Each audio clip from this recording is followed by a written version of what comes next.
मठ में एक नियम था कि जब भी कोई शिष्य ज्ञान और आत्मबोध प्राप्त कर लेता तो गौतम बुद्ध उसे आदेश देते कि वह किसी दिशा में जाए और लोगों को सत्य के मार्ग पर चलने की प्रेरणा दे। ऐसा माना जाता था कि अपने ज्ञान को बांटने से ही शिष्य का विकास संपूर्ण होता है। बुद्ध के शिष्यों में एक शिष्य था जिसने मठ में पूरे 6 साल बिताए थे।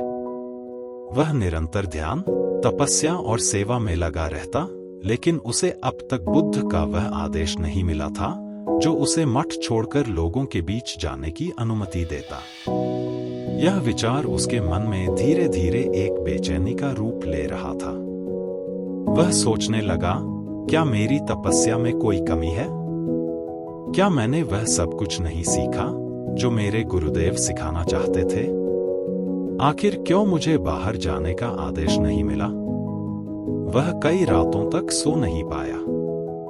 अंततः एक दिन वह अपने गुरुदेव गौतम बुद्ध के पास गया।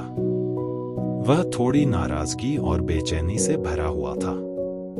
उसने कहा, गुरुदेव, आप हमेशा अपने शिष्यों को ज्ञान प्राप्ति के बाद बाहर भेजते हैं ताकि वे लोगों को सच्चाई और धर्म का मार्ग दिखा सकें।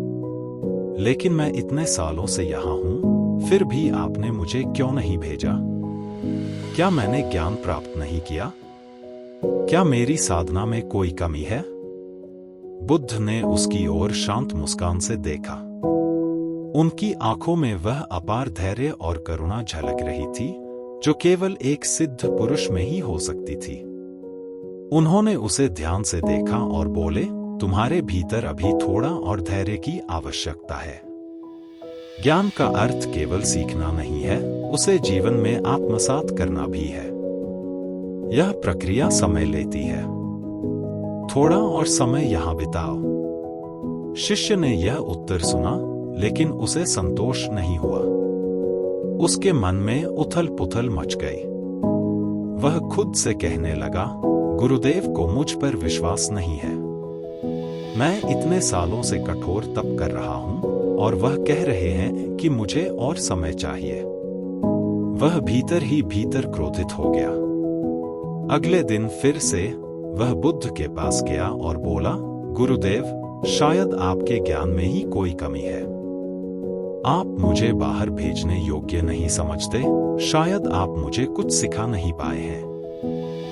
बुद्ध ने उसकी नाराजगी और अधीरता को भांप लिया। वे जानते थे कि शिष्य को सही दिशा में मोड़ना जरूरी है। उन्होंने उसे देखा और बोले, ठीक है, अगर तुम ऐसा सोचते हो तो कल तुम पूर्व दिशा के एक गांव में जाओ। वहां जाकर भिक्षा मांगो और दिन वहीं बिताओ। देखो वहां के लोग कैसे हैं और क्या अनुभव होता है। शिष्य को लगा कि अब उसकी बात मानी गई है। उसे खुशी हुई कि अब उसे आदेश मिल गया। उसने मन ही मन सोचा, अब मैं गुरुदेव को दिखा दूंगा कि मैं किस योग्य हूं। अगले दिन सुबह सवेरे वह उत्साहित होकर गांव की ओर चल पड़ा। लेकिन गांव पहुंचते ही उसे निराशा का सामना करना पड़ा। गांव के लोग भिक्षा देने को तैयार नहीं थे। कुछ लोगों ने उसे देखकर दरवाजे बंद कर लिए। एक आदमी ने तो गुस्से में आकर उस पर कूड़ा भी फेंक दिया। दिन भर वह गांव में भटकता रहा, लेकिन किसी ने उसे आदर नहीं दिया। शाम को थक-हार कर वह वापस मठ लौटा। उसके हाथ पैरों पर चोट के निशान थे और उसने अपनी चोट पर पट्टियां बांध रखी थी। गौतम बुद्ध ने जब उसे इस हालत में देखा तो उन्होंने मुस्कुराते हुए पूछा, क्या हुआ? कैसा अनुभव रहा? शिष्य ने नाराज होकर कहा, आपने मुझे किस गांव में भेज दिया? वहां के लोग बहुत बुरे हैं। उन्होंने मुझे भिक्षा देने के बजाय मुझ पर हंसना शुरू कर दिया। एक व्यक्ति ने तो जमीन पर फेंककर भिक्षा दी, जैसे मैं कोई अपवित्र चीज हूं। मैं वहां ज्ञान बांटने गया था, लेकिन वे लोग तो कुछ सुनने को भी तैयार नहीं थे। बुद्ध ने उसकी बात को शांतिपूर्वक सुना और फिर कहा, कोई बात नहीं, कल तुम मठ में आराम करो, परसों मैं तुम्हें किसी और गांव भेज दूंगा। अब तुम थोड़ा ठहरो। इसके बाद बुद्ध ने अपने एक अन्य शिष्य को उसी गांव भेजने का निर्णय लिया। यह शिष्य भी मठ में कई वर्षों से था, लेकिन वह भीतर से शांत और विनम्र था। उसे इस बात का घमंड नहीं था कि उसने ज्ञान प्राप्त कर लिया है। अगले दिन वह शिष्य गांव गया। शाम को जब वह लौटा तो उसके हाथ पैरों पर भी चोटें थीं, लेकिन उसके चेहरे पर एक अजीब सी संतुष्टि और शांति थी। बुद्ध ने उसे बुलाया और पूछा, तुम्हारा दिन कैसा बीता? शिष्य ने नमन करते हुए कहा, गुरुदेव, गांव के लोग थोड़े अनजान और कठोर हैं।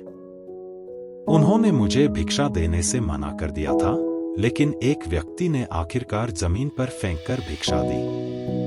मैंने उसे आशीर्वाद दिया और उसके साथ विनम्रता से पेश आया।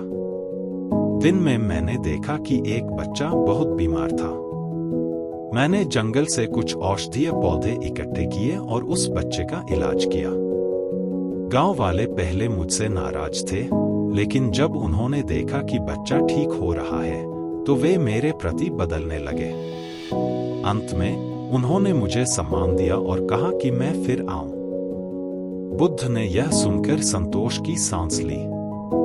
वह पहले शिष्य की ओर मुड़े जो यह सब सुन रहा था। वह अब समझ चुका था कि उसकी असफलता का कारण उसकी अधीरता और अहंकार था। उसने सिर झुकाकर कहा, गुरुदेव, मुझसे गलती हो गई। आपने मुझे ज्ञान तो दिया, लेकिन मैं उसे अपने आचरण में नहीं उतार पाया। मेरा अहंकार मुझे उस गांव के लोगों को समझने से रोक रहा था। मुझे माफ कर दीजिए। बुद्ध ने उसे देखा और बोले, सत्य यही है। ज्ञान तब तक अधूरा है जब तक वह विनम्रता और धैर्य के साथ न उतारा जाए। हर व्यक्ति के पास पहुंचने के लिए सिर्फ ज्ञान नहीं, बल्कि प्रेम और करुणा की आवश्यकता होती है। अब जाओ और अपने भीतर इस प्रेम को जगाओ। सीख। इस कहानी से यह सीख मिलती है कि ज्ञान का वास्तविक मूल्य तब होता है जब वह विनम्रता और धैर्य के साथ जीवन में उतारा जाता है। अहंकार और अधीरता से ज्ञान कभी भी पूर्ण नहीं हो सकता।